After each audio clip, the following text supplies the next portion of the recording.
বন্ধুরা, সম্পূর্ণ পর্ব দেখতে চ্যানেলটি সাবস্ক্রাইব করুন।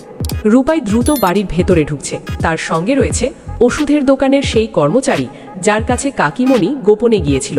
বাড়ির সবাই তখন ড্রয়িং রুমে বসে রয়েছে। হঠাৎ অপরিচিত লোকটিকে দেখে সবাই অবাক হয়ে যায়।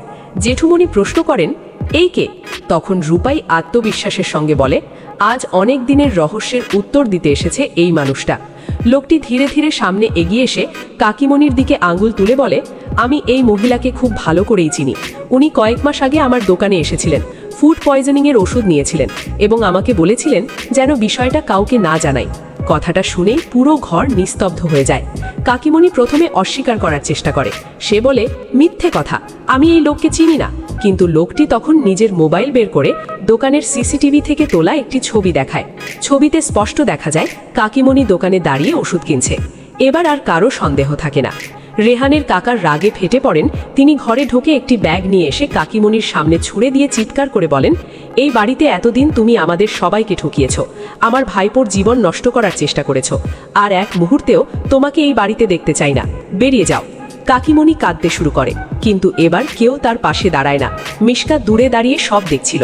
তার মুখে আতঙ্ক স্পষ্ট, কারণ সে জানে কাকিমণি ধরা পড়লে আরও অনেক গোপন সত্য বেরিয়ে আসতে পারে। ঠিক তখনই জেঠিমণি ধীরে ধীরে রেহানের সামনে এসে দাঁড়ান। চোখে জল নিয়ে বলেন, রেহান, আমরা সবাই তোমাকে ভুল বুঝেছি। মানুষের হয়ে আমি তোমার কাছে ক্ষমা চাইছি।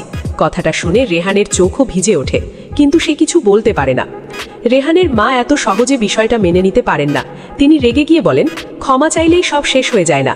আমার ছেলেকে যে অপমান সহ্য করতে হয়েছে তার বিচার হওয়া উচিত। সেই মুহূর্তে রূপাই সামনে এসে দাঁড়ায়। সে দৃঢ় গলায় বলে, ওনাকে যে শাস্তি দেওয়ার এবার আমি দেব। কথাটা শুনে সবাই অবাক হয়ে যায়, এমনকি রেহানও বিস্মিত হয়ে বলে, তুমি শাস্তি দেবে?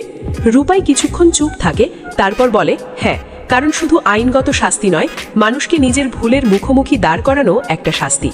এরপর রূপাই আরেকটি ফাইল বের করে। সেখানে এমন কিছু কাগজপত্র ছিল যা দেখে সবাই অবাক হয়ে যায়। জানা যায় কাকিমণি শুধু ফুড পয়জনিংয়ের ঘটনাতেই জড়িত ছিল না, বরং রেহানের চাকরি নষ্ট করার জন্য হাসপাতালের কিছু কর্মচারীকেও টাকা দিয়েছিল। এই সত্য প্রকাশ হতেই মিশকার মুখের রং বদলে যায়, কারণ সেই নথিতে তার নামও জড়িয়ে রয়েছে। রূপাই ধীরে ধীরে মিশকার দিকে তাকিয়ে বলে, এবার বলো মিশকা, তুমি কতদিন আর মিথ্যে লুকিয়ে রাখবে? মিশকা ভয় পেয়ে যায়। সে পালানোর চেষ্টা করলেও স্বয়ং তাকে থামিয়ে দেয়।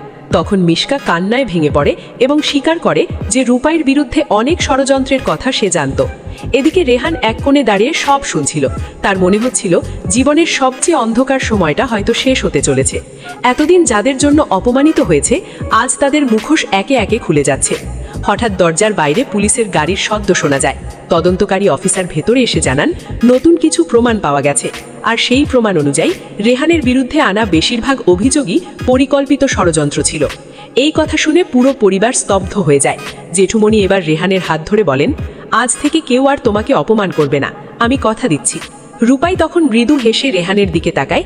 রেহানও তার দিকে তাকিয়ে বুঝতে পারে তার সবচেয়ে বড় শক্তি সবসময় তার পাশেই ছিল।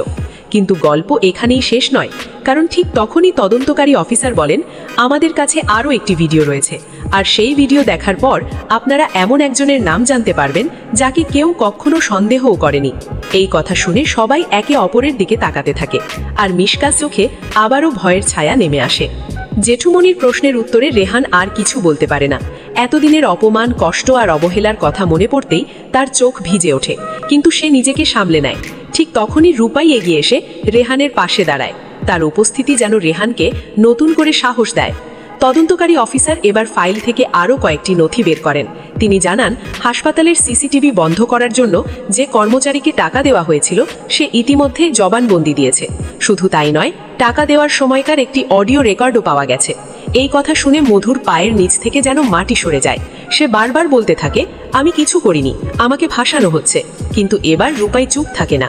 সে বলে, মধু ম্যাডাম, এতদিন আপনি সবাইকে বোকা বানিয়েছেন, কিন্তু সত্যকে লুকিয়ে রাখা যায় না। আপনি ভেবেছিলেন রেহানের